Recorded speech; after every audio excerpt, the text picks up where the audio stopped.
I'm late. No, you got here right on time. No, I'm late. It's The Late Show. Sorry, I'm late. You're too late! The wizard is never late. Can I help you? Yeah, I'm gonna see the show. But not to come late. You are late. You're late, man. Always late, huh? The hour grows late. You're late. I'm not paying for those. But is he already too late to save his friends?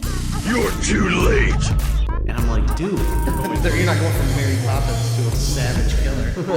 I would say yes, it lives up to the hype. What little hype I had for it was pretty damn good. I don't know why I'm on this show every week.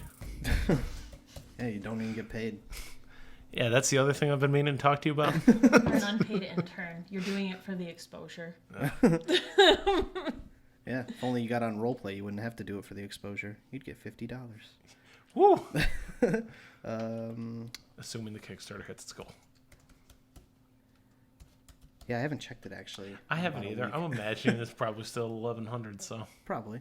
Still happy that it's there. Oh, yeah, no, me too. Oh, did you know that the Birdcage is a video game also?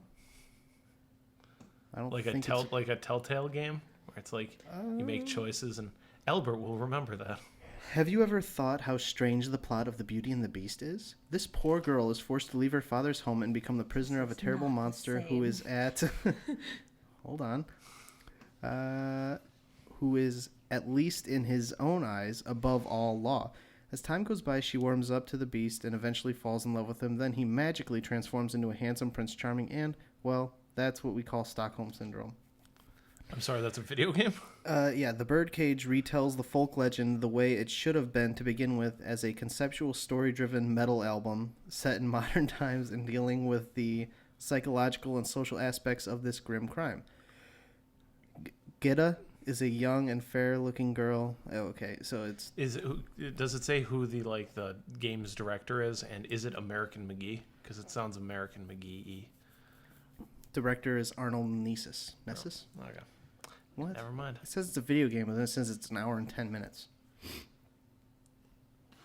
Excuse me. Maybe that's the average length of time to beat it. I don't know. Maybe. I don't. It doesn't even say what year it came out in. Maybe it's in development. Weird. Okay. Well, onto the movie. I was just curious. All right then. Yeah. Okay. The Birdcage. All right. I think everything's ready. Yeah. Do you want to pull up IMDb on your phone? I'll get it out when I need it. All right. Later. So, welcome to Late to the Show. Welcome to Late to the Show podcast. This week we have a special guest, Molly. Hi. John, do you want to introduce Molly better than I just did? This is Molly. I'm pointing to her. You can't see it. This is audio. Yeah, they probably heard the whoosh of your arm come up, though. Yes, that works. Very whooshy. Please don't hit me. It's very close. Molly's my girlfriend, and she's the one who told me I need to watch this movie because I'd heard about it before but never seen it, and she loves this movie. About the time you brought it up that she had suggested it, I had started seeing it on Netflix too, and I had just put it on my list because it sounded interesting.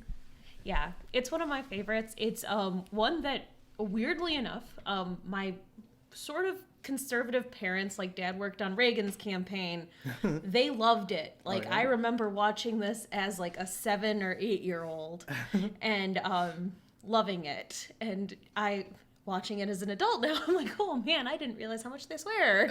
And how this was probably not super appropriate for a 7-year-old to watch. Yeah, sure it is. I'm pretty sure I went and saw this in theaters. So that's... I would say it's a good movie though to watch young because it gets you like, acclimatized. What I'll say is it was weird watching it and seeing how uncomfortable people were just at the fact that Robin Williams and Nathan Lane were gay.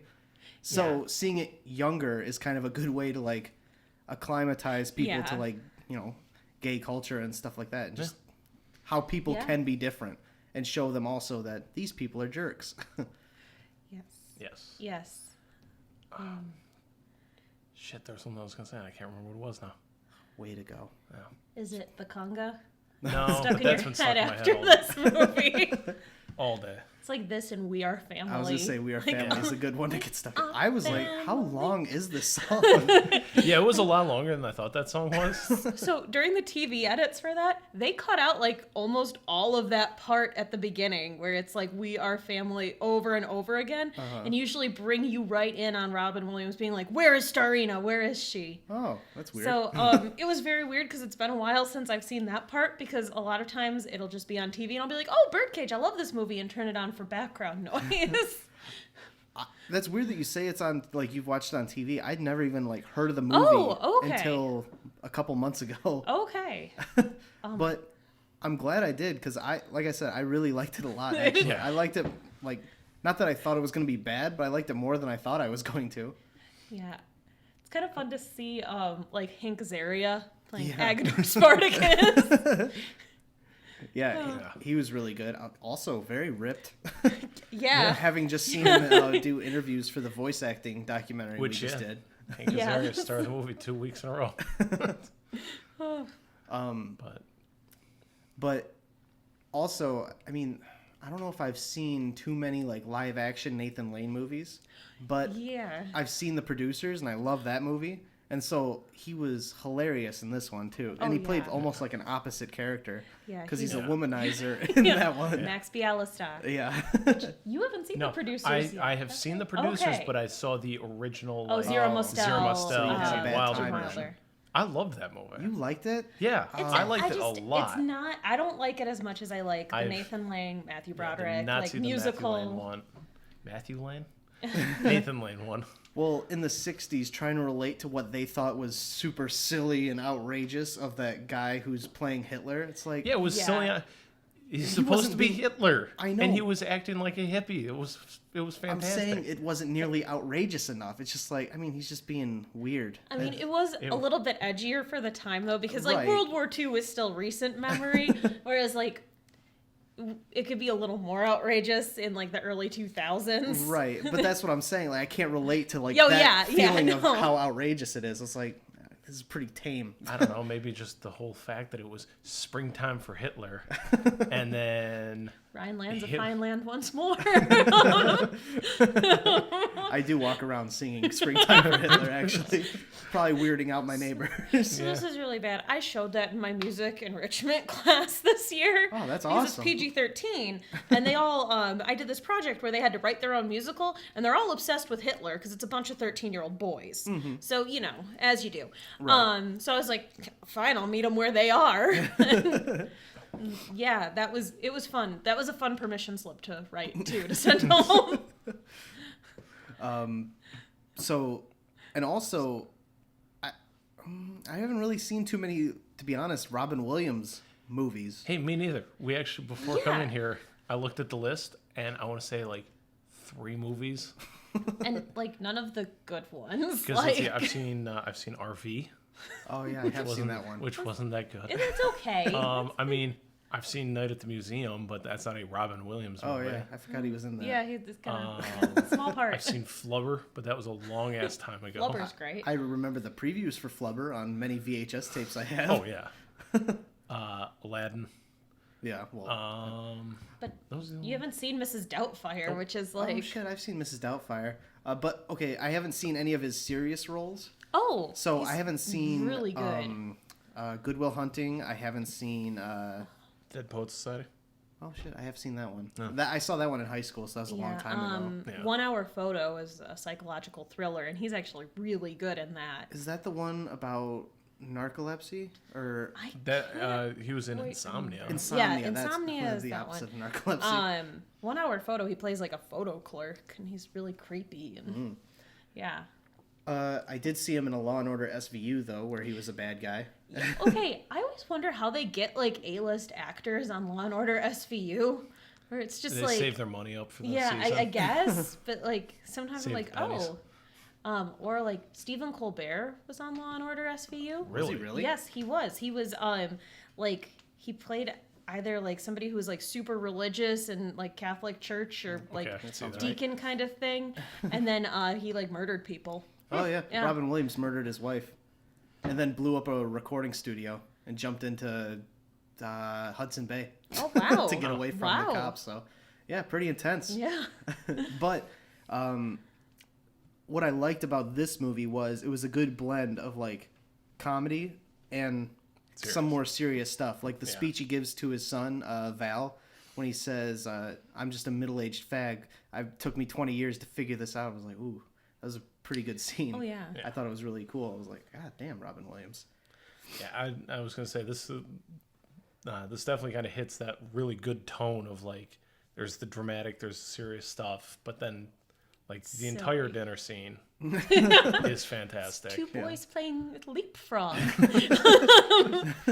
I think that's a woman. Isn't that a woman? Yeah, I got a girl. I got a girl. Yeah, look at that. Sweet and sour peasant stew. He didn't make an entree. It's a very thick soup. It's like stew. That's why I put so much in it. Would anybody else like some more stew? No. Why would you call it seafood surprise? Seafood chowder. Oh, seafood chowder. That's right. This is so Guatemalan. Forget the shrimp. But I have to say, the son. I didn't like the son at all was in this such a movie. He's an dick. asshole. Yeah. And also the fact that he's trying to pull off, he's 20 years old. Bullshit. That kid looked 30. Oh, yeah. No, he looks super old. Like, Callista Flockhart looks like she is 19 in the movie. Oh, is that Callista Flockhart? Yeah, that's Callista Flockhart. I knew the name, but I didn't ever know the face to go with it. But yeah, no. So she looks like she's like conceivably be 19 or 20. Right. And yeah, he looks like he's pushing like 35. I actually was reading the trivia earlier. If I'm not mistaken, it said Callista Flockhart was 30 at the time. Oh shit. Okay. And that guy was 27. Really? Yes. Oh, wow. So he's not going to age well. Well, it's not that he looked City bad. Miles. He just looked like a fucking man. Yeah. Well, damn it, I keep losing my train of thought. Oh, well. Alpha Brain, please sponsor the podcast. Yeah, could use some. And also, I need a pop filter so I don't spit on everyone. Sorry. You're good. But I always think it's weird with this movie that a lot of the debates that they're having with the culture wars are still the same debates. Oh, yeah. Actually, one of my favorite scene in the movie is when Albert, as Mrs. Coleman, is talking about her views on abortion. Did you say Coldman? Goldman? Or Coleman? Is the D silent? Yes. We don't know where we are until they say our name. No, I just I was like, why kill the doctors? Kill the mothers. Baby's gonna be aborted anyway. Let it go down with the ship. It's one of my favorite lines. I also I like the part when he finally does reveal himself, or well, Val reveals him to the family, and he just says, "I hope you don't." It's still me. I mean, I still do believe in family values. Oh. Like, yeah, it's weird to think that it's the same debates though, and then the gays in the military thing is like in the forefront right now with trans troops. Right. But yeah, I mean those haircuts, those uniforms. Yeah, there's something. Oh, I think it was like Planet of the Apes, where it's funny how they bring up like ideas and arguments about the way society behaves, and it's the same as it was decades ago. Yeah. It's this one, but 22 years ago. Also hard to believe that this movie was 22 years old. Yeah. Yeah. But at the same time, kind of incredibly easy to believe because, my God, the couple scenes that used green screen for no reason, it was really obvious. Whenever they're in a car, pretty much. Oh, yeah, I did notice that. And then when Albert ran away to, like, go to the graveyard, and, like, he follows him, and they're sitting on the bus bench, and there's a ship behind them. It's so obvious. That was such a green screen. I'm like, did they not have any money left to do a good green screen in here? Going to Las Copa, and he's bringing his toothbrush. That's why I'm packing light. How Egyptian. I do like, though, how, like, Robin Williams, like, in most of these arguments, like, tries to goad him on to see how far he can take it, to see if he'll call his bluff, and then eventually just has to chase him anyway. Yep. I really like their relationship in this movie. I thought it was really good. Yeah. They played off each other really, really, really well. Mm-hmm. And I'll say this also to, like, like a stereotypical Robin Williams thing where it's like constantly like moving around, doing a bunch of different crazy impressions and jumping all over the place. He uses it sparingly in this, but it makes sense as like a theater director type of person, like constantly having to put on a drag queen show. Like when he was giving the guy the directions, like Fosse. Oh Fosse, yeah, doing all the dance moves and stuff. but keep it inside. Right. And it kind of works even better since he has like a temper in this where it kind of like comes out as outbursts. Yeah, I really like when he's trying to keep it cool at first when they're there, and then all of a sudden it's like, sit down! Everybody sit! I also like the way that Gene Hackman interpreted all of Robin Williams' actions. Like, he won't even let her do anything. He's an asshole. Fucking European dude. Won't even let her run the home. He's like, oh, he is a nice person in some way. Yeah. But also kind of on your point, I actually read apparently too, Robin Williams originally was supposed to play Albert. Yes. Oh, really? Robin Williams. Yes, but then he didn't want to be the flamboyant, always on character that he typically plays.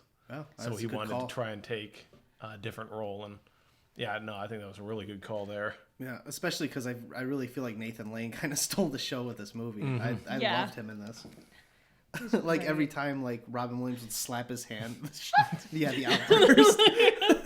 When they're at lunch at that cabana or whatever, that patio. How about those dolphins? And he has him walk like John Wayne. Oh, yeah. No, that was perfect. I just didn't know John Wayne walked like that. Oh, man. No, this was... Yeah, I agree. This was a really good movie that, you know, it's like everything else. I always put them off. And then finally get around to watching, really, really enjoying and wishing I had seen it earlier. Had you heard about this movie before Molly suggested it? Or? I had kind of in passing, but not like... That's about it. Well, I've told a couple people that I've seen it. They're like, oh, yeah, that's a funny one. I was like... It's new to me. I want to talk about it with someone. That movie came out 20 years ago. Yeah, but I just saw it and I want to talk about it. I did like that the National Enquirer was following them. Oh, yeah. And they were the best ones, too. Yeah. Well, I was talking about that with you, like, during the movie. Because they're the ones that broke the John Edwards story. John Edwards, who was the presidential candidate during 2008, he also ran as John Kerry's VP in 2004.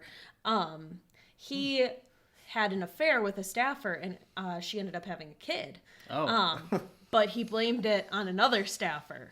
And then the National Enquirer was the only one who picked up the story. They won a Pulitzer for it, I think. Oh, really? Yeah, so I thought it was funny that in this one.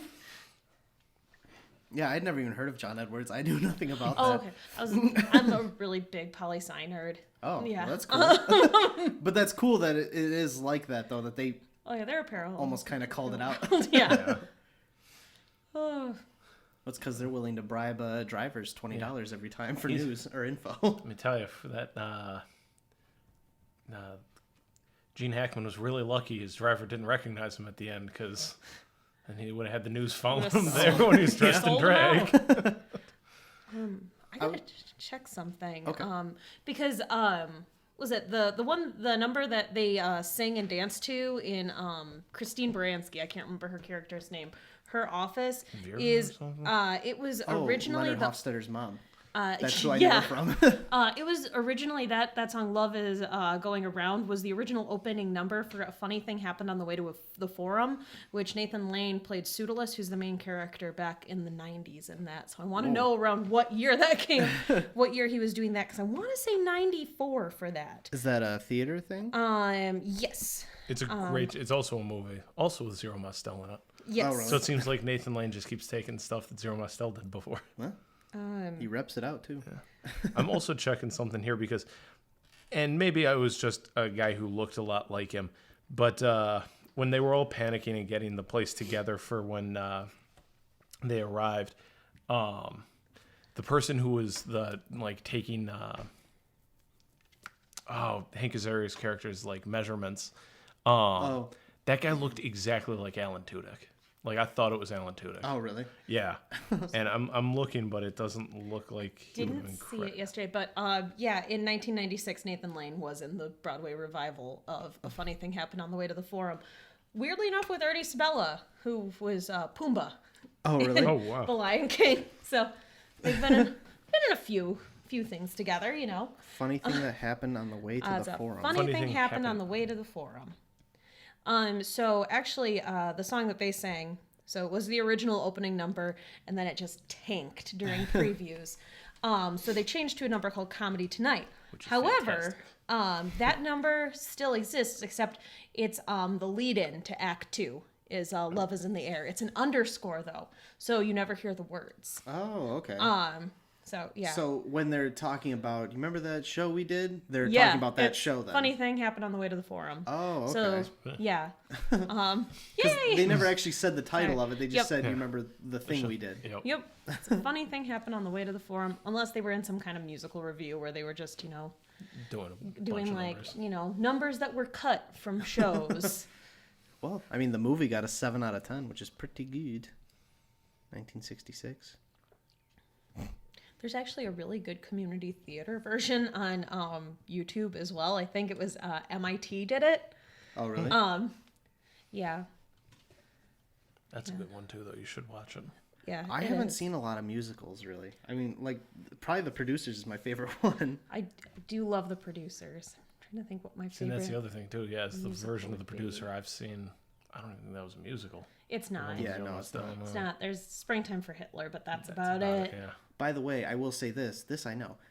In Blazing Saddles, when do you know what I'm gonna say? I'm not sure. But... Okay, when they go into Lily von Stupp's dressing room, you can hear the song "Springtime for Hitler," the piano for it playing.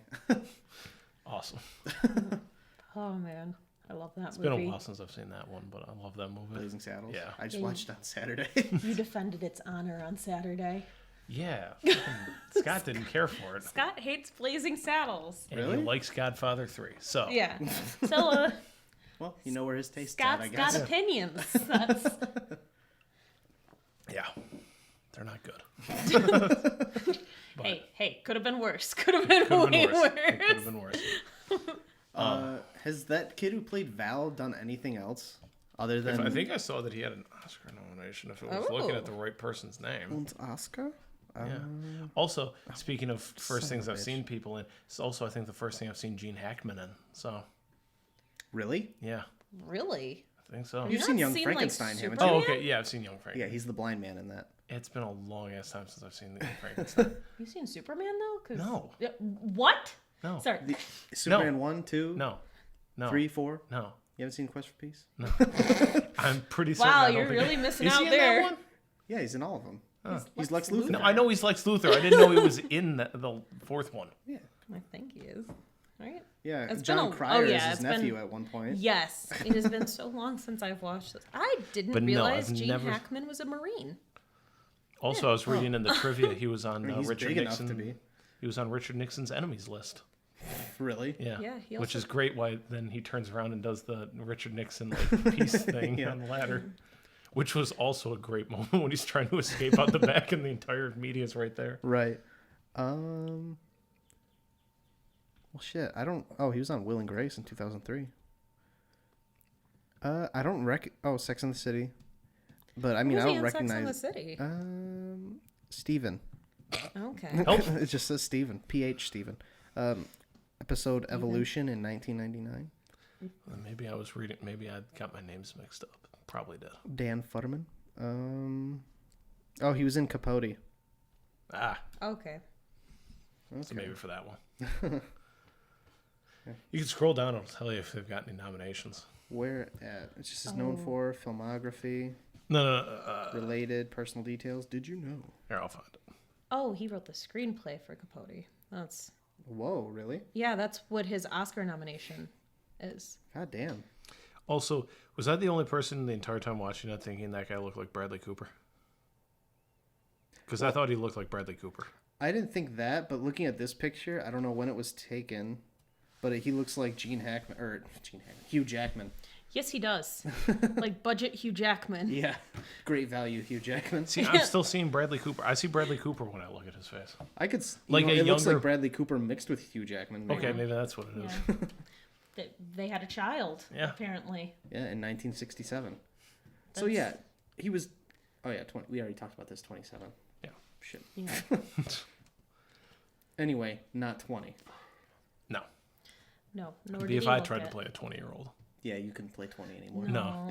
I don't think I really could have Honey, played. you're past your prime. I don't think I could have played 20 when I was 20. So I could still probably play 12 for fuck's sake. Minus the beard. yeah.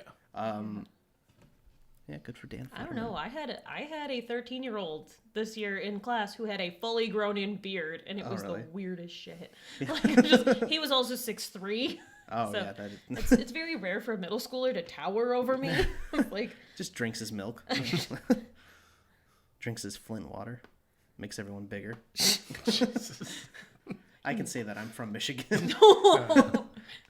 I likely drank some of that water too. Aye. Yeah, good movie. The Birdcage, 1996. Also longer than I thought it would be for a comedy. It's 2 hours. Yeah. yeah. I was thinking, well, of course, I didn't realize, like, it felt like it was really wrapping up just to when it got to the dinner party. And then, like, I had to pause to run to the bathroom, and I'm like, wow, there's still, like, it seemed like there was, like, 40 minutes left of the movie. I'm like, Jesus, we're just over the halfway, and we just got here, huh?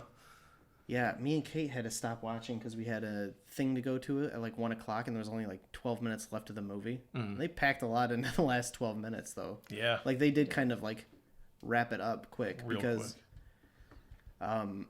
I was also kind of surprised that there really wasn't more of like an awakening for the family, other than the fact that they had to dress up in drag to sneak out, Yeah. and then they let the wedding happen. I was like, Yeah.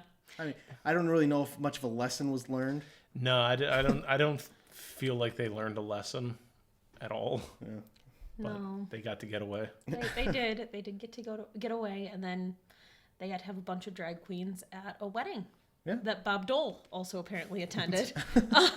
Which I wouldn't have been able to recognize out of the crowd. Oh, there was no He one who wasn't there. looked like. Yeah. Well, yeah, no. I knew that.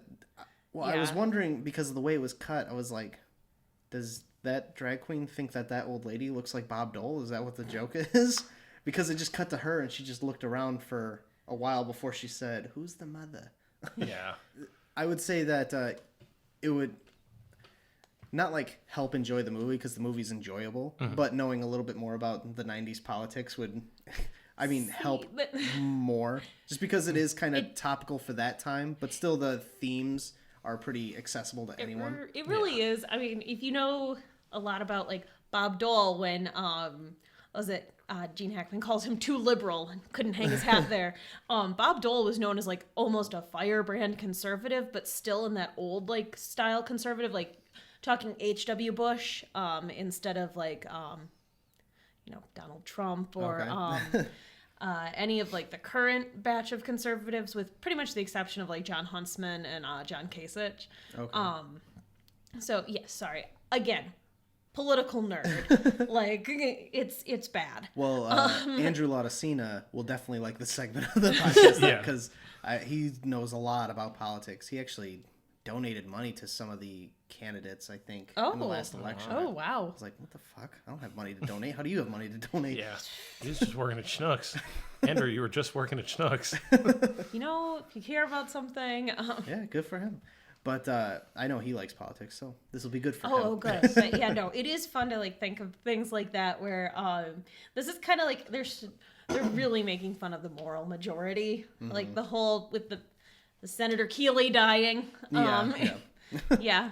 And then just the culture wars were really extreme at that point too. And then there was the whole thing like Bill Clinton. There were still scandals. I don't think Monica Lewinsky had broke yet. Yeah, I would have assumed that Because this been would have later. been that was into his later. Yeah, it was presidency. I feel like that was 1997 when that broke. Especially since this was filmed before '96. Yes, anyway. obviously. But there were still like rumors. There was like Jennifer Flowers and there were just always rumors that he was a womanizer, and then they turned out to be true. So that was kind of a thorn in the right side. Then they were going after him for bunches and bunches of stuff. So it's kind of fun to like know that portion of it too, right? And then come into this. Well, it's a little like inside baseball, where if you know, oh it's yeah, like, then this you is cool. Yeah, Even better. Yeah. So I mean, I could definitely see why you like this movie as much as you do. Yeah. But like I said, I mean, if you don't know that, it doesn't make the movie unwatchable. It's not the whole movie. It's just a little part of it that, I mean, if you do know, it just can add that much more to the movie. Because, I mean, overall, you understand what he's talking about because the themes are all there. Like you said earlier, it's a lot of the same stuff we talk about now. Same shit, different day. Same shit, different toilet. Okay. Not a lot of laughs on that one, but that's okay. You can add those in post-production. I'll talk about Robin Williams dying because let's just get dark. But I won't say like I didn't feel bad when he died, but a lot of the people who say like he meant so much to me and like everything he's done, he's like the most amazing actor ever and stuff. I wouldn't say like I disagreed with that, but I just hadn't had any movie that really like impacted me that he had done other than Aladdin because that's childhood. Yeah. But I mean, after seeing this movie, it does give me that kind of feeling like, shit, I wish I would have seen. I wish he could have gone on to do more stuff like this. And I'm sure there is a lot of stuff like it that I haven't just consumed yet. I really like Robin Williams. He was an actor that always like really resonated with me. I think it's because, again, I grew up with his movies. I grew up with The Birdcage, Mrs. Doubtfire. I feel like my parents are really big Robin Williams fans because when I brought up that I was doing this today to my mom, she's like, oh my goodness, you hadn't seen The Birdcage? Oh my God. And then I brought up that you hadn't seen Mrs. Doubtfire, and that was way worse. Oh my goodness. Well, that'll be next week then. I just remembered the other Robin Williams movie I've seen. It was Jumanji. Oh, yeah. The original. That one for Jumanji. sure. Yeah, but I remember that it really resonated with me. He just seemed like a really cool guy. Like, he definitely had a lot of demons and stuff. But my favorite story with him is when Christopher Reeve, he was the first person to make Christopher Reeve laugh and make him think that things were going to be okay after he had his accident. Oh, really? Because he came in dressed up, putting on an accent into Christopher Reeve's hospital room pretending to be a proctologist who needed to do an examination. And Christopher Reeve always said that made him feel like everything was going to be all right and things were going to be fine. They actually graduated in the same group at Juilliard. Oh, really? I was going to say, I didn't even know they had any kind of relationship. I was like, where does this tie in at? They graduated in the same group at Juilliard. Oh, okay. So, yeah. Brings us full circle to Superman. Yeah. Yes. Had they ever actually done a movie together? I don't know. I just know that they were like roommates, and it's like weird roommate pairings. Yeah. Well, I mean, it'd be like if you if you had to do a movie today, Christopher Reeves would be the quiet one, and Robin Williams would be the one who gets him to go to the party or whatever. The super bad dynamic that they do in every teenage movie now. Yeah. Go see Brain Smarts, everyone. Book Smarts. Book Smarts, that one too. Yeah. Go see them both. Sponsor us, Book Smarts. And Brain Smarts. And Brain Smarts. Brain Smarts. Stupid. You need some Brain Smarts. I need more Brain Smarts. Shit. I had something on my mind too, and I lost my train of thought. My train of thought is now on famous roommate pairs that are unlikely, and all I ever come back to is Tommy Lee Jones and Al Gore were roommates at Harvard. Oh, that's cool. Yeah, so like it's just weird because Tommy Lee Jones campaigned for Al Gore. Really? Yeah. Oh, that's kind of cool. Yeah, they were roomies. Jeff Garlin and Conan O'Brien, they were roommates in Chicago. Tommy Chong and Jordan Belfort were cellmates. And Tommy Chong convinced him to write The Wolf of Wall Street, which then went on to be the movie. Really? Yeah. I didn't know that. Yep. Oh, I didn't know that either. Yeah, he'd convinced him to write his story, basically. Right. Okay, so wait a minute. Is this when Tommy Chong went to prison after selling bongs on the internet? Maybe. I don't know. Or was this like younger? I mean, I don't know how old Jordan Belfort is. I don't either. I know Tommy Chong's pretty old, but yeah, he's pretty old. But he went to that prison doesn't mean anything. like in the early 2000s. Probably was early 2000s because I mean Wolf of Wall Street is like very 80s 90s. Right. So. Tommy Chong. But I didn't even know like when. Jordan. Is The Wolf of Wall Street based on a book first, Yes, and then it got made into a movie? Yeah. Well, Okay. it's Jordan Bell. It's the actual Jordan Belfort's like what Autobiography. he did. Yeah. I just didn't know like when that was even written either. The Oscar-nominated film is based on the book that Belfort wrote after being released from prison in 2006. So probably early 2000s. his 2000s imprisonment. I wonder who went to prison for longer, Tommy Chong or Jordan Belfort. Good question. Who even knows? Like, I haven't seen The Wolf of Wall Street since it came out. I thought you were going to say. I thought you were going to just say to end ever. that statement. We're going to have to watch it then. No, Yeah. I've seen it. I saw it on Christmas Day, actually. Or Christmas Eve. Oh, We always go to a movie for my dad's birthday. okay. Fun. Nice. This is just going to turn into the Wolf of Wall Street podcast now. Well, maybe we could do Wolf of Wall Street at some point, but we can talk Robin Williams. It's and Nathan also a musical, everybody. So, La Cage aux Folles, which the Birdcage is based on, is a musical. Is it really? Yep. I knew it said it was based on that. I didn't know if it was just Yeah. a play or what it La was Cage based aux on. Folles is a play and like a book, but then it was made into a musical. Okay. Yeah, And it's actually, connection to the producers again. John Barrowman, who plays the head stormtrooper in the 2000s producers. Oh, yeah. The guy who sings "Springtime for Hitler." He has been in La Cage aux Folles. He played Albert, basically. Oh, really? Or whatever the Albert character. Man, he's Yeah. very He's very masculine for Yes, he an is. Albert character, though. He is. So yeah, it's also weird to hear him talk because he does have a Scottish brogue. Like, Does he really? Yeah. Oh. He moved from Scotland to like the Chicago area when he was like 12. So he has both dialects because he got bullied at school for having a Scottish accent. So he also has a Midwestern accent. So it's That's pretty good to have, I guess. yeah. It's a very neutral accent. I guess probably the only reason they changed the movie's title to The Birdcage is so most people can't pronounce what La Cage aux Folles. which Yeah. is The Birdcage in French. Yep. Okay. Is the nightclub called La Cage aux Folles and the play and musical then? Think so. It's been so long since I've seen them. Because I saw the musical when I was in high school, I want to say. Oh yeah. May have been middle school, actually. The musical live or a recorded of it? I saw it live Okay, in cool. Chicago. Or maybe Milwaukee. I don't know. It has been a long time. Oh, I didn't realize La Cage aux Folles, the musical is by Harvey Fierstein. So What has he done? he is the original Edna Turnblad in Hairspray. I haven't seen Hairspray. I remember when John Travolta did it, but It's awful. It's so awful. I hate it. I hate John it. Travolta. The John Travolta one or just the fuck you. Hairspray in general? Okay, I like Hairspray the musical. I actually saw John Panette play Edna Turnblad when I went and saw it on Broadway, okay. and that was fantastic. He's the fat guy in The Punisher, if anyone doesn't know. Yeah, he's so you haven't seen Mrs. Doubtfire, but he's Uncle Frank in Mrs. Doubtfire. You know, the matchmaker, where they give him a new face. They show up and I want you to make me a woman. It's been so Again. long since I've seen it. I don't even remember that part. Independence Day. He's Marty. I haven't seen Independence Day. What? I haven't seen Independence Day. Oh, shit. Actually, next week is 4th of July, so we should probably watch Independence Day for Sure, next you week. should. Oh yeah, that's a good one. Yeah. Good call, sir. Yeah, cool. Have you Sweet. seen it, John? Hell yeah, I've seen Independence Day. Well, pardon me, I haven't seen Mrs. Doubtfire.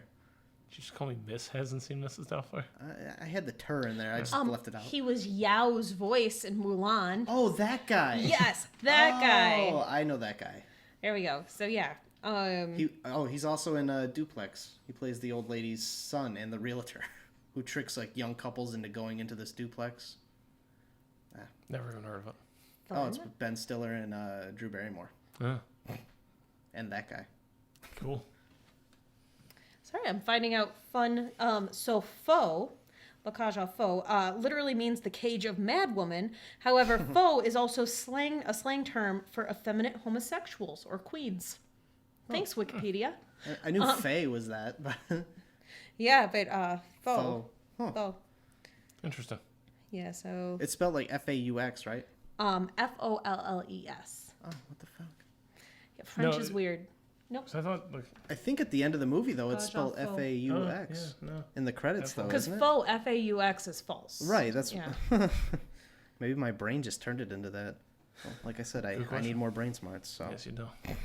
Could probably use a little myself though. So So yeah, the nightclub is La Cage aux Folles. The chorus line known as Le Cage. who Yeah. who was this guy in the movie? I don't recognize this face. It says it's from the Birdcage, but it says Mike Nichols in the Birdcage, but Mike Nichols I think was the director. Yeah. Oh, okay. I was like, this looks like Conan O'Brien and Alec Baldwin had a child. Yes, it does. Yeah. Looks like ginger Alec Baldwin. Sorry, Mike Nichols. Well, yeah, he knows. I'm sure he knows.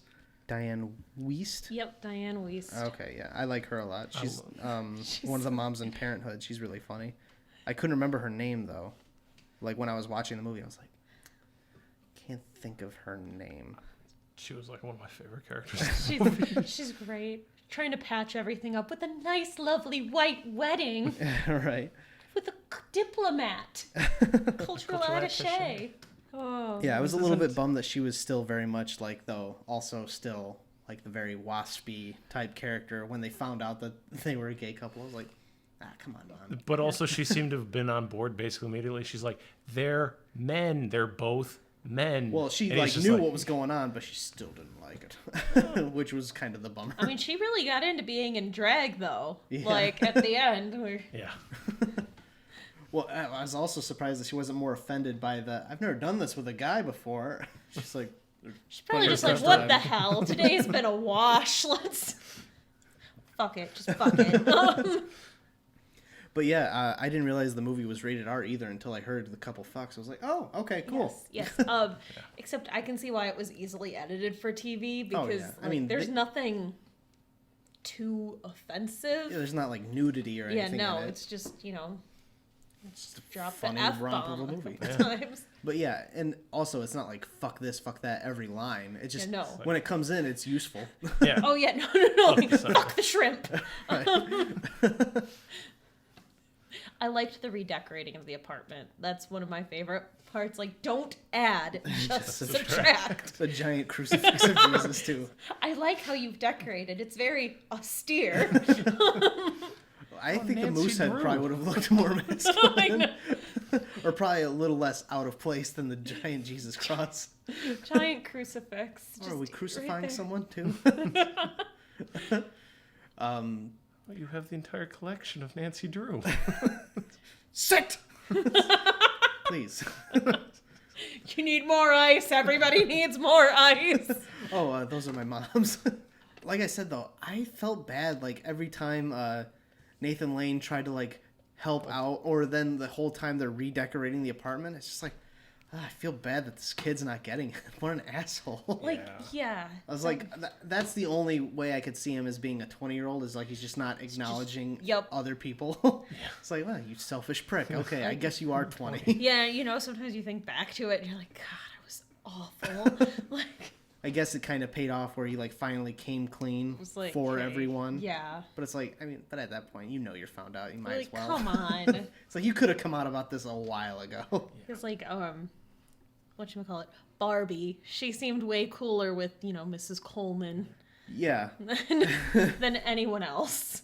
I couldn't, like, tell if she was as cool or not Or if because she's she just- told the initial lie. Yeah. Yeah, and I mean, also not to be this person, it was a different time. Oh, yeah. And then also, I mean, if you kind of, like, look at it as an 18-year-old who's just trying to get through this situation, yeah. not thinking it out anyway. It's like, Like- if you're getting married, there's going to be anniversaries and, like, stuff that they'll probably all attend again anyway. Yeah. Yeah. So I guess, like, as an 18-year-old plot, I guess it kind of pans out. She was trying to tell them in stages. Like, Just gotta get through this one evening.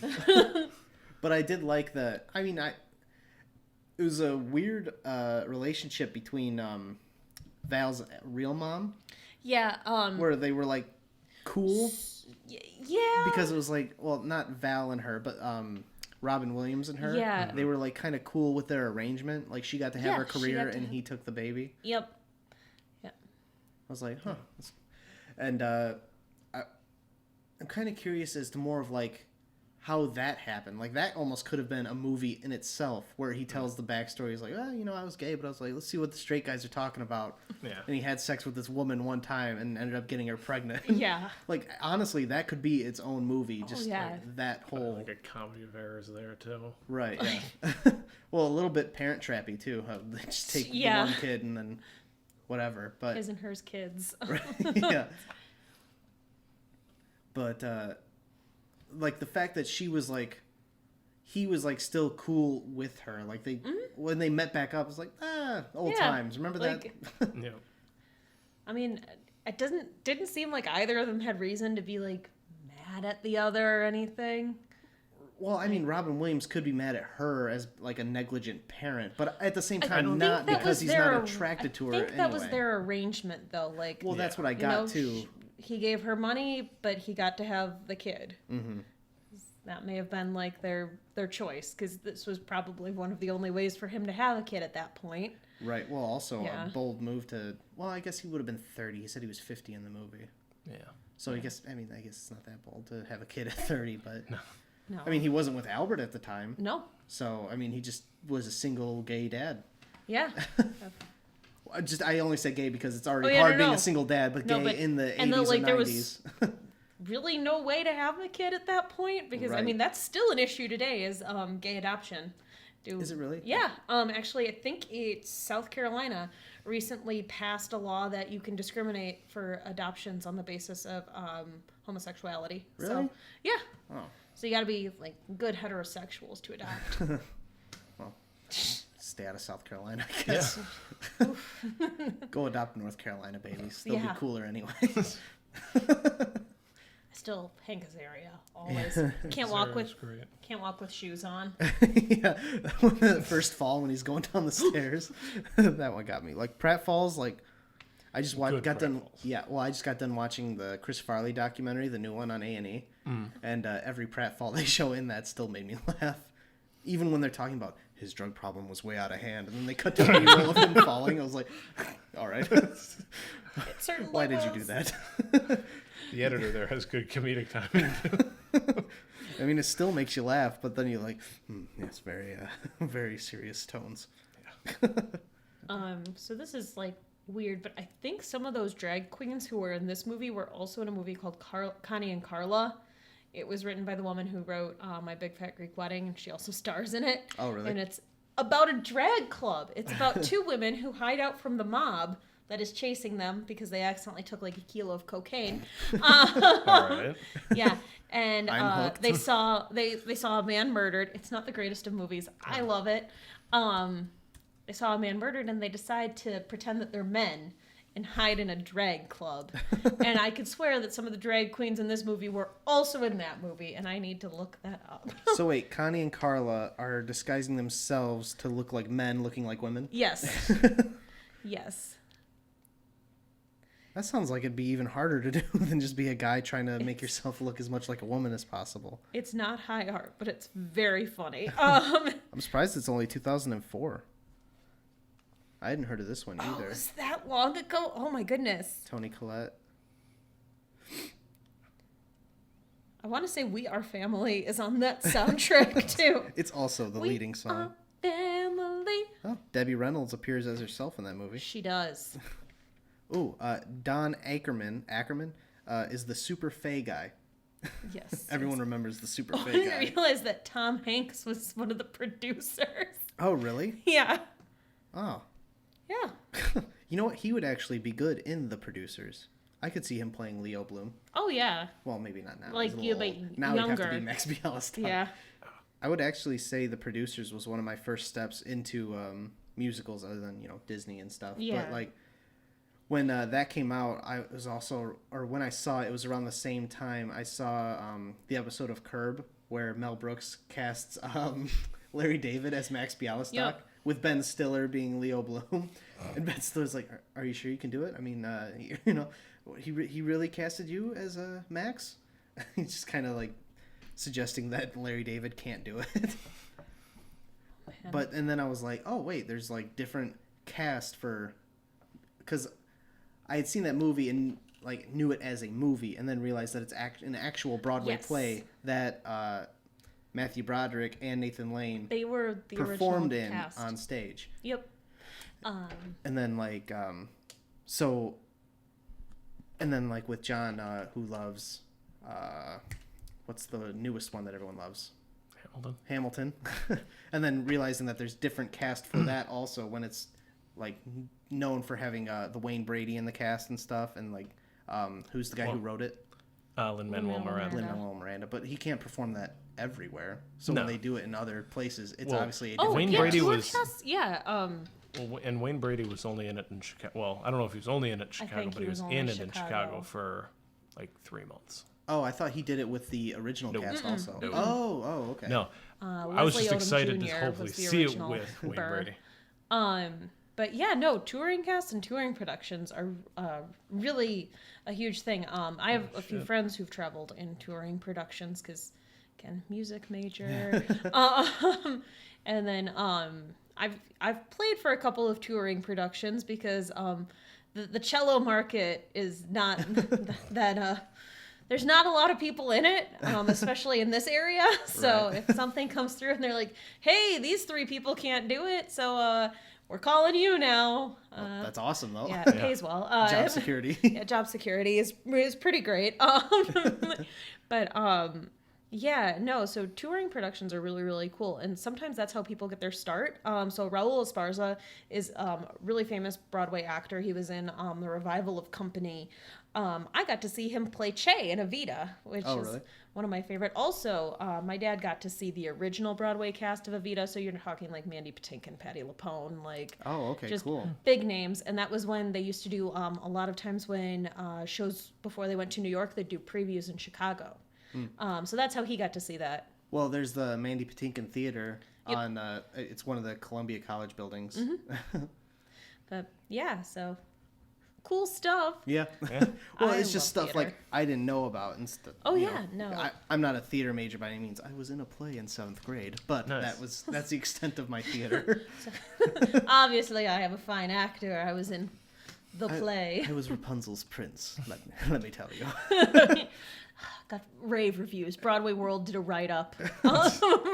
Well, I won't say it's because of me, but they did eventually make my play into a movie, Into the Woods. You may have heard of it. Was that a good movie? I don't know. It was. It was actually not bad. Oh, okay. Yeah, because, sometimes movie musicals can be a real miss. Hairspray.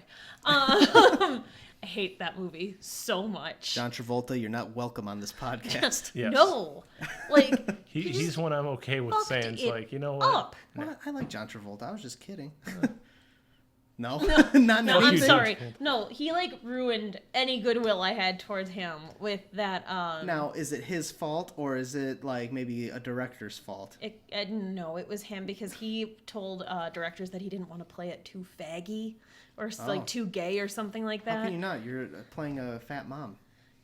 Drag queen, yeah, like Oh, he's a drag no, queen in that? No, fat mom, but it's traditionally in drag because yeah, and yeah, no, he was awful. He was so horrible, and I actually like Hairspray live that they did on television. Oh, really? Better than I like the actual movie. Yeah, it was horrible. I hated having to show it for my musical unit because it was part of the curriculum.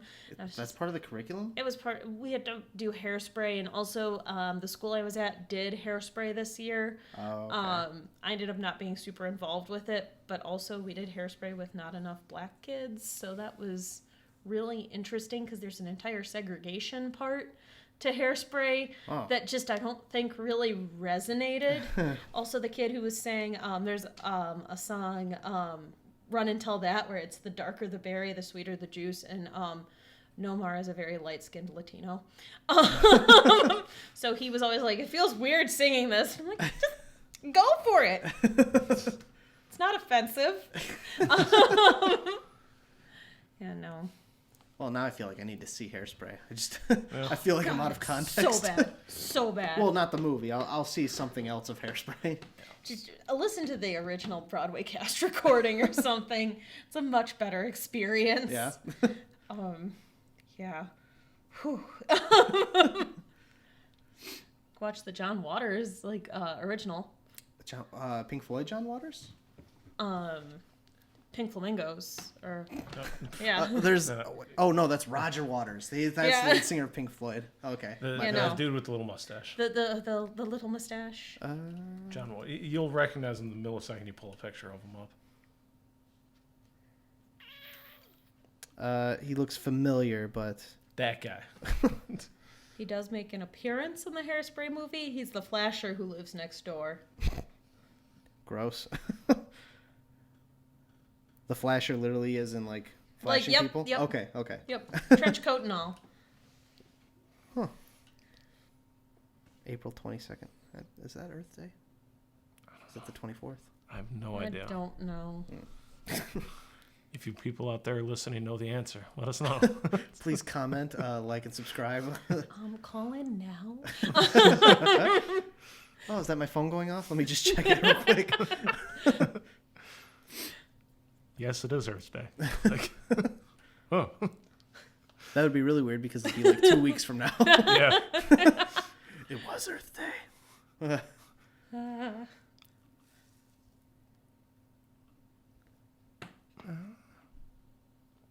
all off my tabs now. I was looking at Connie and Carla, John Waters, They're all over the place. Dan Futterman.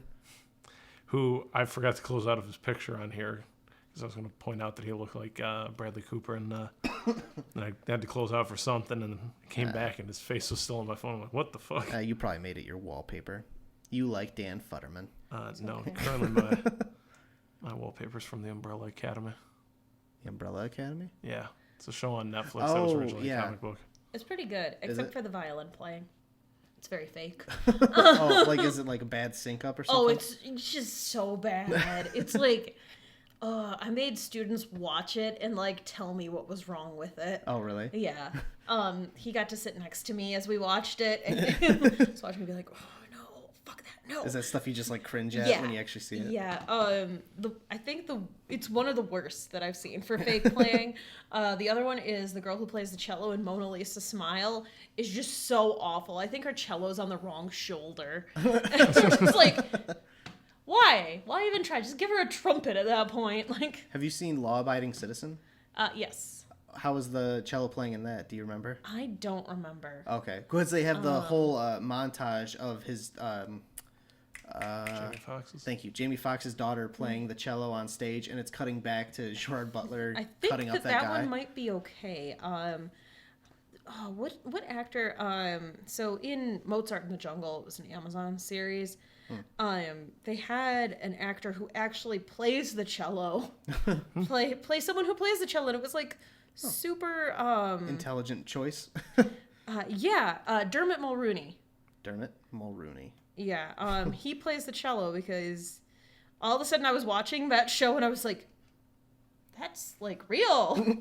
Like, nah. So that surprises you more often than actually... Oh, yeah.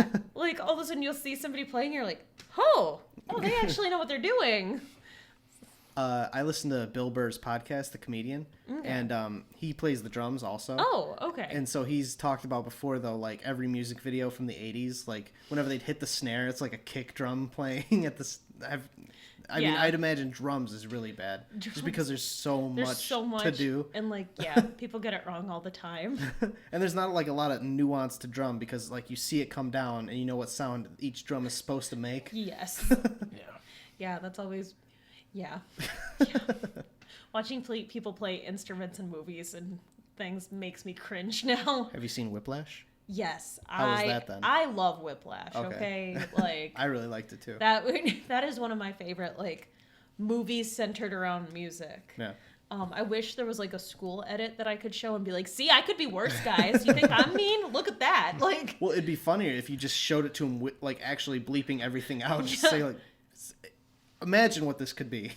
Just imagine the words that are being said. You know there's some messed up stuff playing. Just imagine what he's saying.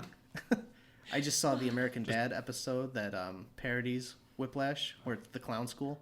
And Roger's the clown teacher. I'm going to have to watch that. Oh, it's really good. Yeah.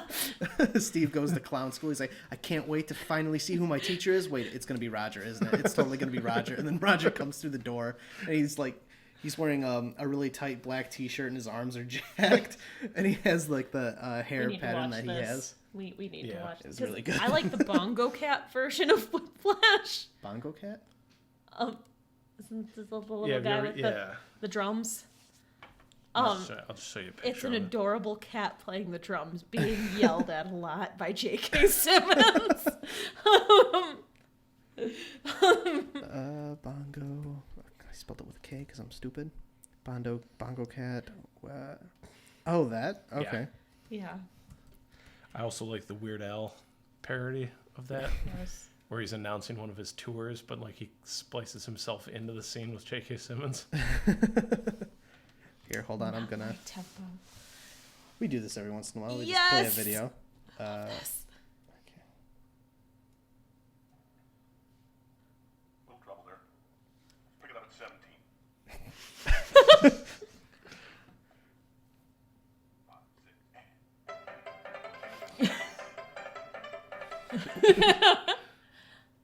Not quite my tempo.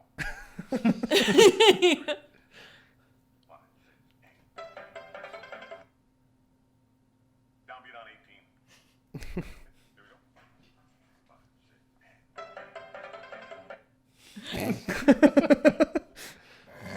Got it. 5, 6, 7. Not quite my tempo. It's all good. No worries. Here we go. 5, 6, 7. You're rushing. Here we go. Ready?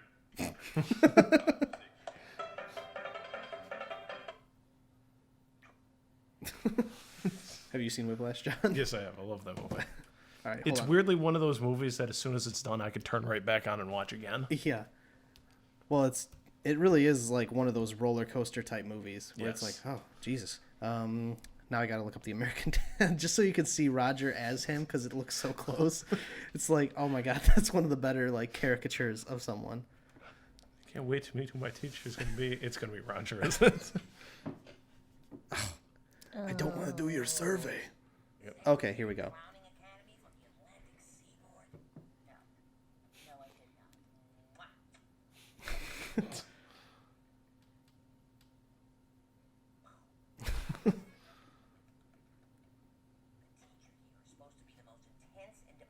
Instructor in all of clowning, and shit, it's Roger, isn't it? It's gonna be Roger. All right, jag off. The name's Gay Ripples.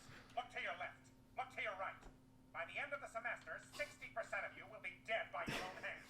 The rest will be clowns. You dig? Okay, I'm out of here. Huh. I'm a little confused because you said here on your application you wanted to be a clown. More than anything. So what's your gooch? Gooch is horncorn for clown name. Horncorn is horncorn for clown lingo. Gonna be hawking a lot of horncorn around here. You dig? So what's your gooch, kid? All right. I don't know why I had to play like most of the episode to get there. Right. It's not a good editor. I just made the image bigger again. But yeah, so if you want to go see that episode, go see that one. It's the same one where Haley starts becoming a. No. What? The description is wrong too. It's the same episode where Haley, or where Stan repaints a mural that's in Langley, and it's been defaced by a bunch of graffiti. Okay. And he also ends up surgically changing Haley's face. Oh yeah, thank you for telling me not to close that. Yeah. We almost lost the recording there. Well, I mean, it would have saved what we had. Yeah, I know, but then hopefully. Yeah, it would have. Well, we're an hour and 5 minutes though. Oh, not bad. But yeah, go watch Whiplash. Yeah, a lot of horncorn going on in that movie. Horncorn. Horncorn for clown lingo. But anyways, yeah, the Birdcage. Oh yeah, the Birdcage. A little bit of a departure there. Yeah, right. Sorry. A very tonally different movie Whiplash is. Jean. Nah. They're like exactly the same tone. Like. Jean Poiret. Jean Poiret. Poiret. Okay. He's the one who wrote it originally. So, and I was actually looking at Mike Nichols' IMDb. He actually directed The Graduate. Oh, really? Yep. Oh. And 1966 version of Who's Afraid of Virginia Woolf.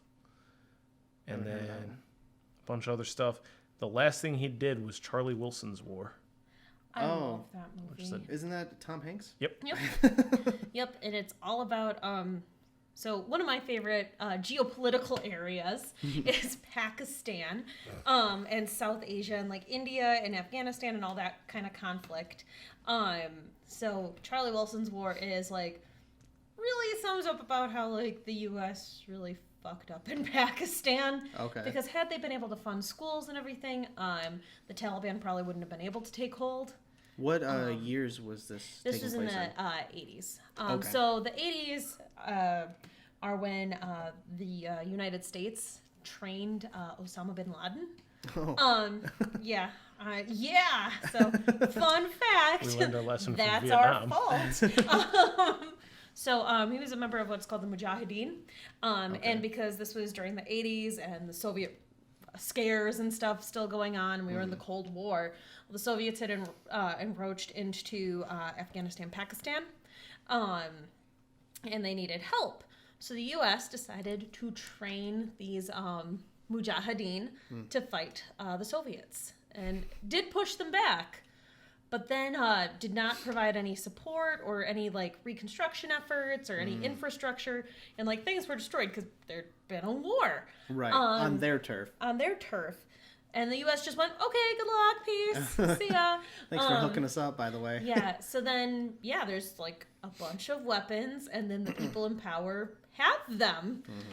So unfortunately that led to, the Islamic law and jihad and eventually 9/11. Okay, nice. Yay. Yay! Geopolitical stuff. Go see Charlie Wilson's War in theaters now. Oh. Maybe in 10 years they'll put it back in theaters. Maybe. Yeah. So you didn't like The Graduate? No, I didn't like That's The Graduate. I wasn't that thrilled by it either. No, it really bothered me that everyone's like, it's The Graduate, and then like there's some like everyone walks around saying plastics. I'm like, this movie sucked. The music for it sucked. The Rosemary something in time.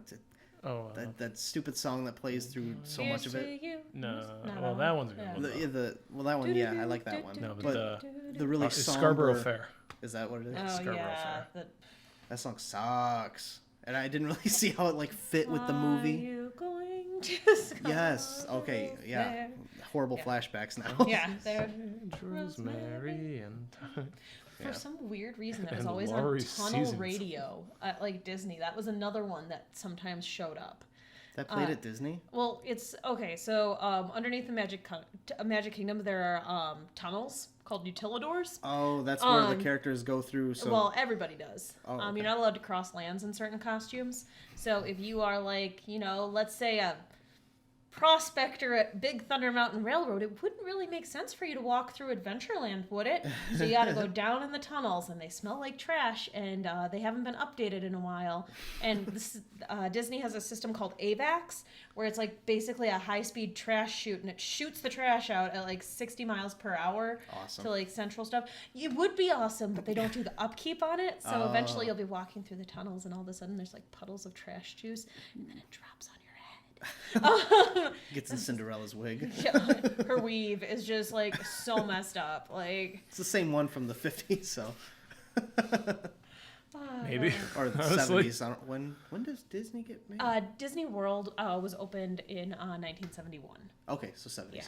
70s. I was like 50s. That's too old. That's not right. I mean, Cinderella the movie itself was released in the 50s. Yeah. That's why I thought that. I was like, no. 1971 for the Magic Kingdom. Have you seen Saving Mr. Banks? Yes. Did you like that movie?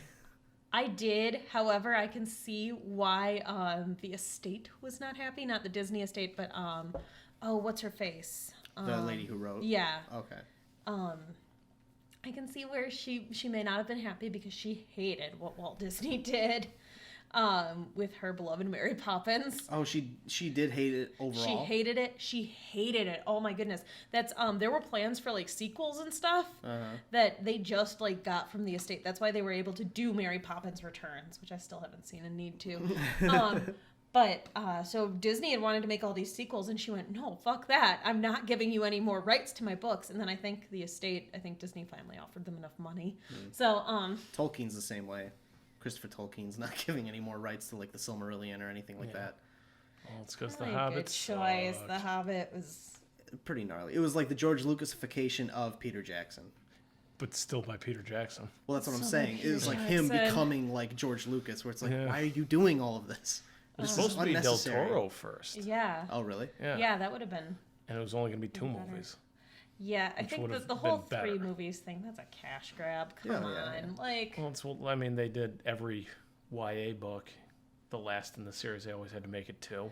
yeah, which I never. Twilight, Harry Potter. I didn't understand Hunger with Deathly Games. Hallows, because, like. Well, it's so that it they could do the wasn't last long movie. enough.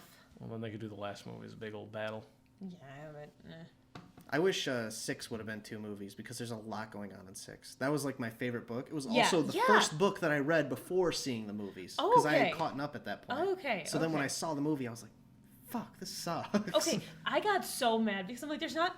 When's the fighting gonna start? When's the battle? Because there's What's- like a whole when he takes Felix Felicis and starts running through Right. Hogwarts, fighting off the wizards, kind of like what happens at the end of Of 8, the- 7 part 2. Yeah, 7 And I was part 2. like, that would have been And that's cooler when in we're like, 6. Oh well, we didn't want to confuse the 2 battles, and I'm like, no, we wouldn't have because it was the 6th movie. Right. I'm like, There's Yep. there's a 3-hour gap of the other movie that's going to be in between those 2. So why would you yeah, get so them confused? I'm not gonna get confused at all. Like, That's stupid. yeah, no.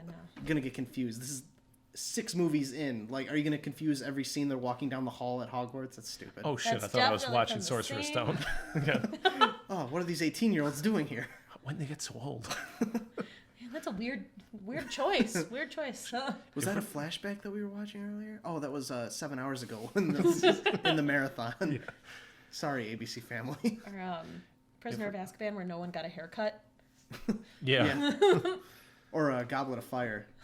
Yeah, that gets even longer. That was my favorite book and also my favorite of the movies. Goblet of Fire? I love Goblet of Fire.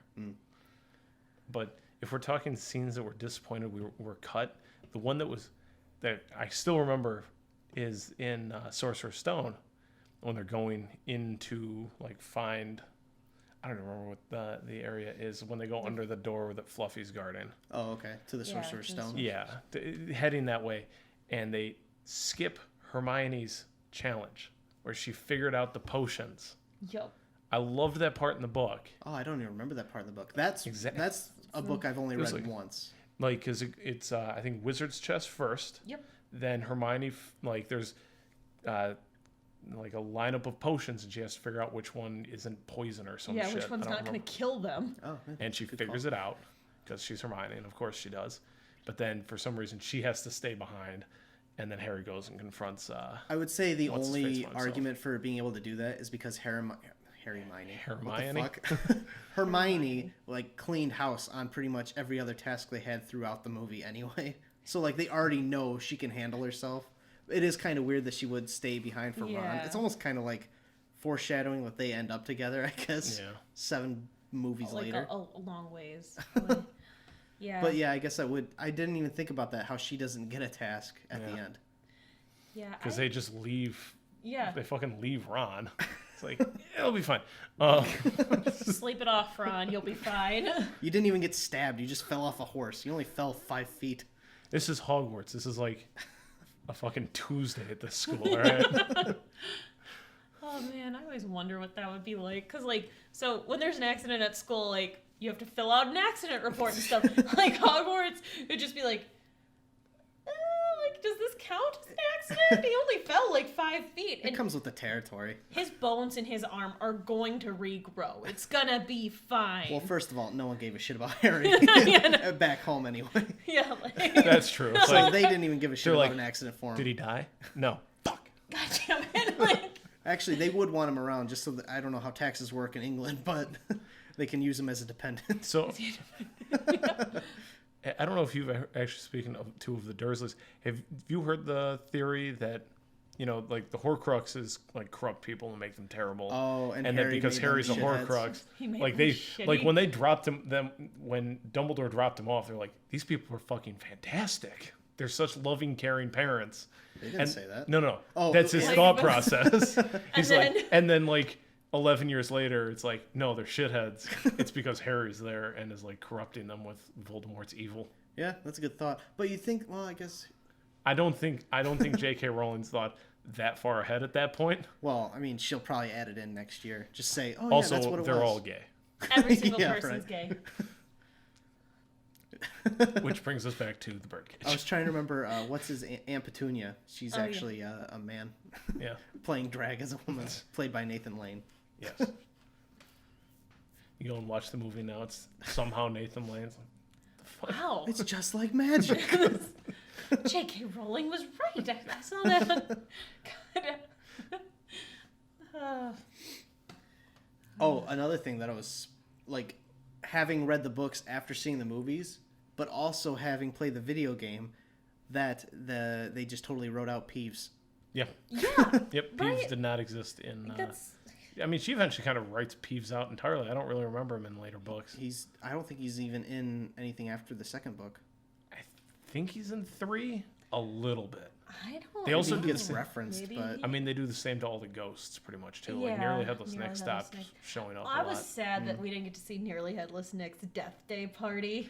God, I love that scene I too. love forgot that about scene in the that. book. And Well, I might be mistaken, but I think they had originally wanted Eric Idle to play Peeves. I think I remember reading. reading that one of too. the other Pythons. One of the, Oh. is a Monty Python member.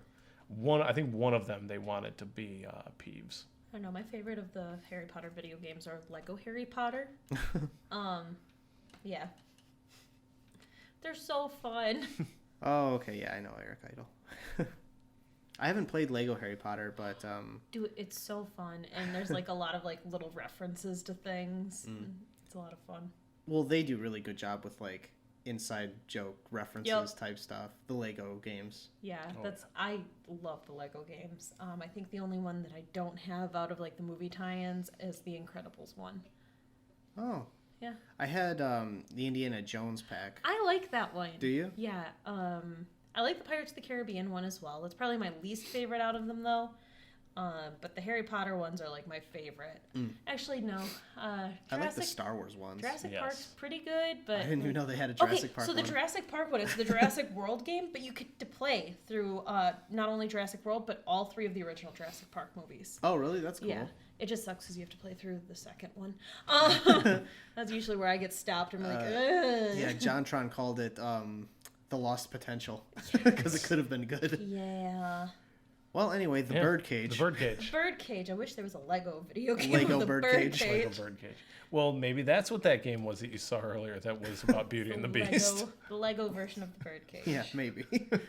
Probably not. It would almost, if you wanted to make a game for the Birdcage, I think the only way to do it would be to make a Telltale game of it. Yeah. Where all your choices matter. Yes. And you play as Armand. No, you play as the senator.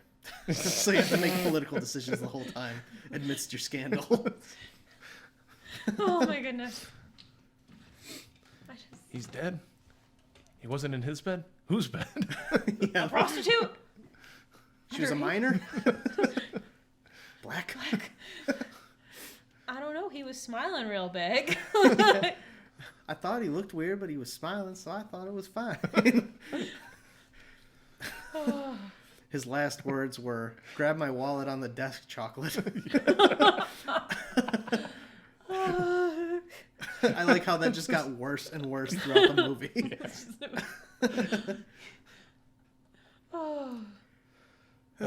But So, yes, that was a good movie. that was a good one. And if you haven't seen it, see it. Definitely see it. It's Yes. apparently on Hulu, maybe Amazon Prime. I don't fucking know how we got it. It wasn't for I'm me. gonna- it was on Prime for us. I'm gonna check right When did you now. guys watch it? Yesterday. Last night. What the fuck? I swear to God, on the PlayStation 4 Amazon Prime app, it wasn't there. All right. Well, we used the fucking Roku TV. Roku. Amazon Prime. Always outdoing PlayStation. Yeah, no, it says it's on Prime still. Damn it. Well, I think you just fucked up somehow.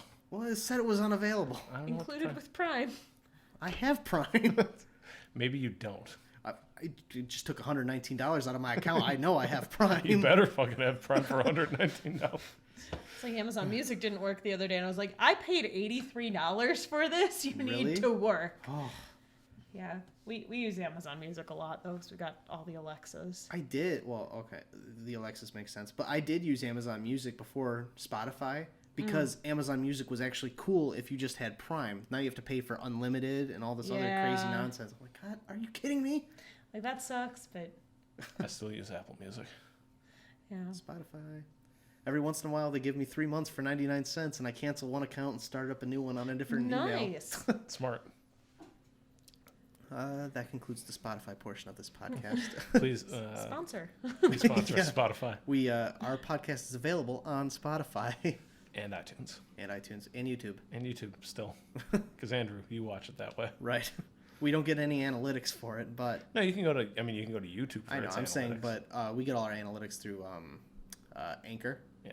That's we're how we're also available through Anchor. Mm-hmm. And if you're in Saudi Arabia, we know you're listening. And a handful of you in Taiwan. Got a very diverse listener base, guys. And then Illinois and Wisconsin. Okay, yeah. And then the people that we know. Apparently, Taiwan and Saudi Arabia is just like Illinois and Wisconsin. Yeah.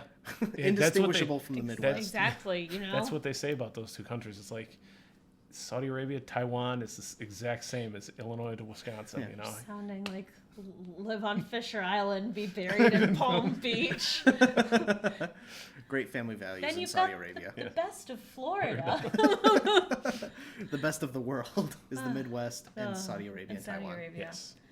Man, I wouldn't call Palm Beach the best of Florida. Sorry, just as Maybe somebody the 90s who was lived different there for for Palm 3 Beach. years. Oh, Yeah. At least I didn't say Tampa was the best area, because Tampa's like Florida's armpit. Or the hillbillies up north. 'Cause, in Florida, the further south you go, the more north you get. Because once you hit about Orlando, everyone's from either the Midwest or the Northeast. That makes sense. Yeah.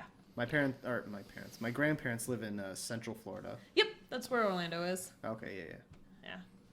So, yeah, and then I did think the Birdcage did a wonderful job of depicting Miami traffic as well. Because been there. South Beach is Miami then? Yeah. Okay, South Beach is Miami. Well, I mean, Robin Williams was very Miami Vice the whole movie. Yes. With the mustache and the white blazer. And Yeah, 100%. I know. Miami.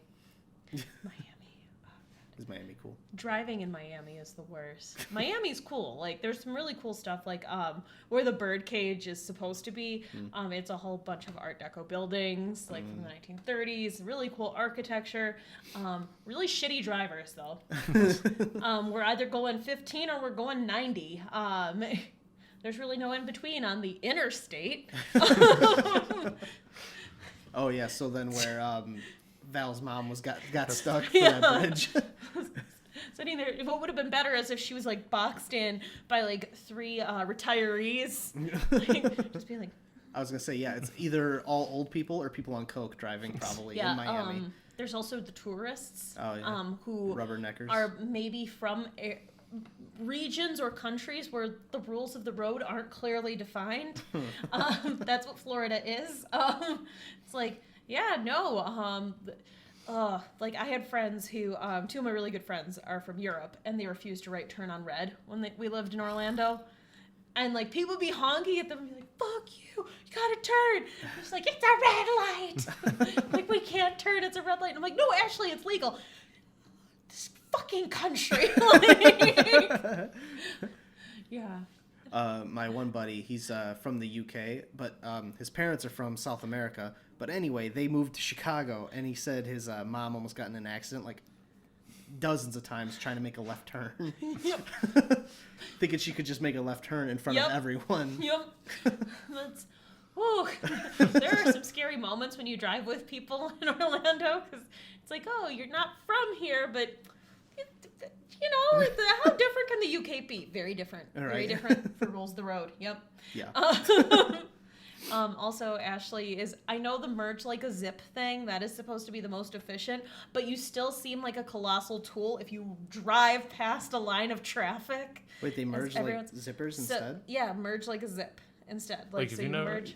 like if you're trying to like get out of the place that I've seen it done the most when I used to go to the fireworks show in Beloit, it's you let one person in, then you go, then you let one person in, and then you go. I've never seen it happen like that ever. Yeah, yeah, that's it never happens like that. Oh, it actually almost always does at that parking Really? lot. Yeah, It goes according to plan? like clockwork for the most part. Oh, that sounds See, nice. That's the nice way. And it's efficient.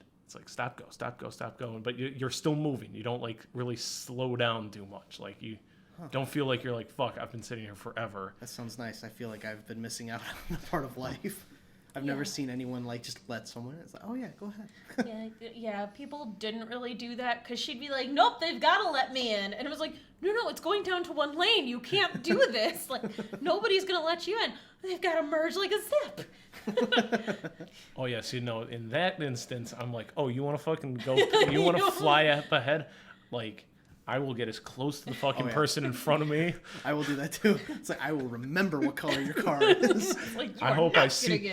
And then somebody else like 2 cars ahead of you lets him in. It's like, fuck you! Why'd you let him go? cut in front of all of us? You're a disservice to this whole line. Don't you understand etiquette? You are awarding bad behavior.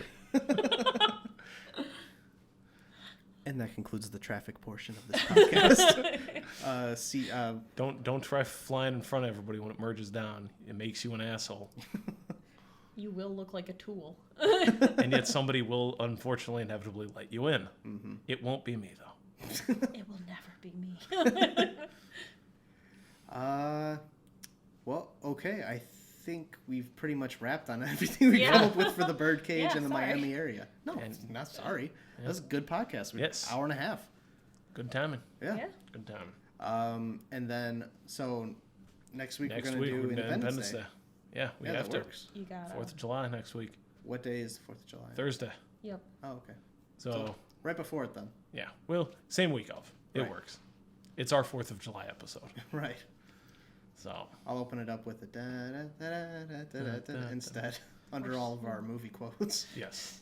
Stars and Stripes Forever. Sorry, that's stuck in my head because I have Proud to to be play an it. American. Stars and Stripes Forever. Oh, that's Stars and Stripes Forever. Oh, okay. Yeah. I only know them by like the sound. That's We're America, fuck I'm yeah. in Beloit Janesville Symphony, so we're doing that. Not America, fuck yeah. Stars and Stripes Forever. Yeah, it's gonna. Maybe be you should great. do America, the fuck yeah. Badger Chord Hawks are going to be there. They'll be singing it. It's going to be beautiful. I cannot wait. That would be pretty cool. That would be. All right, so. Thank you, Molly, for joining us on Thanks the for podcast having this me, week. guys. And where can people find you? On if you on want social, them to if find you you. want to. I mean, if I'm not, on that's fine. Facebook. Otherwise, I think my Instagram, please don't make fun of me too much, is Disney Molly. Well, for good reason. Yeah. I worked there for like 3 years and was very obsessed with it. So yeah, I think that's it. Otherwise, I think my Twitter is @Molly Markely, so that's fun. Perfect. Okay. Nice and easy. Yeah. John? At Rosendoom2 on Twitter. Rosendoom1 on Instagram. Give them the old 1 and 2. Yep. And you can find the podcast at LTTS Podcast on Twitter and Late to the Podcast on Instagram. I'm going to fix them tonight. Don't do it. I'm going to. No. It's nightmarish. It's fine. Everything needs to be consolidated. Anyways, Jake, where can people find you? Well, interestingly enough, I'm at Jake_Lavoie on Twitter and at Jake_Lavoie on Instagram. And then, yeah, like John said, the podcast is LTTS Podcast Twitter and then Late to the Podcast Instagram? Yep. Okay. And then Spotify is Late to the Show Podcast. Just to throw another name at you. Well, that's the overall name of the podcast anyway. You should know that if you know what you're looking for. Well, yeah, and also if you need links, our pinned tweet is now our Spotify and iTunes links. I forgot about pinning tweets. Yes, I pinned that tweet. I didn't just tweet it out. Let me double check. I'm pretty certain I pinned it. If I didn't, I'm going to pin it right now. All right, and then next week will be Independence Day. Don't be late. Boy.